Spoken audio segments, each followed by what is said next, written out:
In many questions, you will have to arrange n things in n places. Let's try to understand this with an example. Say you have to seat 3 friends in 3 chairs. Alright, now let the 3 friends be A, B and C. And let's try to manually write all the possibilities in which we can seat them. Alright, now one way would be I have A over here, B over here and C over here. Now what's the next way possible? Let me keep A over here itself and I can interchange the position of B and C, right? So that would be A, C and B. What would be another way? Instead of having A over here, let me have B over here. And the remaining 2 guys are seated over here. That's A and C. Another possibility would be, let's keep B as it is and we interchange the position of A and C. So we get B, C, A. Another possibility would be, we can have C in the beginning and we have A and B as the other 2 places. Now we have C at the beginning itself and we interchange the position of A and B. So we get C, B, A. So these are the 6 ways in which we can seat the 3 friends in 3 chairs. There's no other way in which this can be done. Alright, now you can notice that over here what we actually did is select 3 things from 3 and arrange them among themselves. Typically when we have NPR, we select R things from N things and arrange them among themselves. But in this case, we selected 3 things from 3 things. So N is equal to R in this case. So this can be written as 3p3. Alright, and we know that 3p3 is equal to 3 factorial by 3 minus 3 factorial, which is equal to 3 factorial by 0 factorial. And remember, 0 factorial is equal to 1 by definition. So that's 3 factorial by 1 and 3 factorial is 3 into 2 into 1, which is equal to 6. And that's the same 6 that we've got over here, right? Alright, let's keep that aside. Now, there is one more interesting way in which we can think about this. Say these are the 3 chairs that we have. Now, I can fill this chair over here in 3 possible ways, right? I could fill it with A, or I can fill it with B, or I can fill it with C. Alright, now let me write the 3 over here.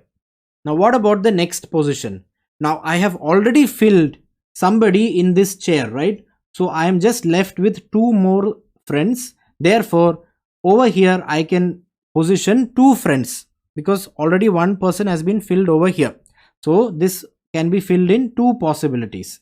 And once you have filled this seat and this seat, there's just 1 person left, and therefore this seat over here can be filled in 1 way.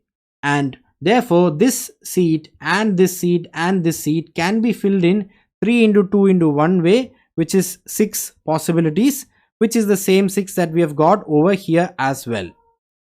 Now you can notice that this 6 over here is equal to 3 factorial. Therefore, whenever you have 3 people and you need to arrange them in 3 places, and it's a linear arrangement, right? It can be done in 3 factorial ways. So over here, the thing that we started with was having n things in n places. That can be done in n factorial ways. In this video, let's derive a relation between permutation and combination. Let's start with NPR. What is NPR? NPR is equal to n factorial by n minus r factorial. What about NCR? NCR is equal to n factorial by n minus r factorial into r factorial. Alright, now let's try to observe these 2 formula that we have written over here. We can see that this part over here and this part over here are one and the same. Therefore, by observation, we can see that NPR is equal to NCR into r factorial. Why is that so? If you take this expression over here and if you multiply it with r factorial, this r factorial and this r factorial will get cancelled out and you are left with n factorial by n minus r factorial, which is equal to NPR.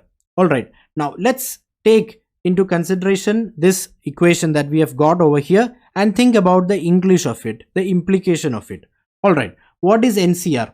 NCR is the number of ways in which r things can be selected from n things. And what is r factorial over here It's the number of ways in which R items can be arranged among themselves, right? Remember, when we had 3 friends and we had to seat them in 3 chairs, this could have been done in 3 factorial ways. Similarly, when you have R items and you need to arrange them among themselves, or you need to arrange them in R places, it can be done in R factorial ways. Therefore, over here you get the selection part, right? And over here you account for arrangement. And that's what we learned about permutation. Permutation is selection and arrangement.